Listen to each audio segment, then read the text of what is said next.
Hello everyone and welcome back to my channel Edbon Mendaros, and for today's quick tutorial, and I'm going to show you guys on how to mark emails as spam in Yahoo Mail. And without further ado, and let's go ahead.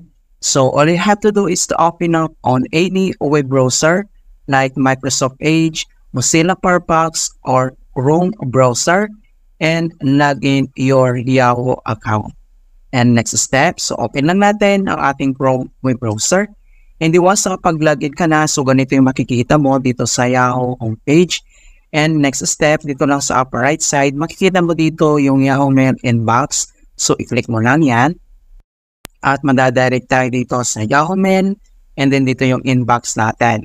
Okay, so kung paano ba natin i-mark yung emails as spam?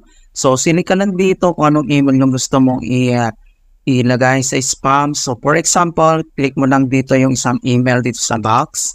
And dito lang sa gitna ay makikita mo dito yung spam section, mga kaibigan. Ito siya. Okay, so kailangan mo lang i-click yan, mark as spam. And then want to stop getting emails from this.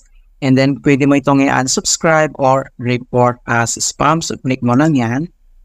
Ayan. Okay, so conversations was successfully marked as spam. So, dito sa left side ninyo, kung gusto mong tignan doon sa spam section, so, select mo lang dito yung spam.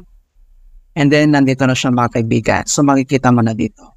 Alright, so ganoon lang po kasimple on how to mark emails as spam in Yahoo Mail. And please don't forget to like this video, subscribe to my channel for more quality content. Thank you guys, and see you in my next tutorial.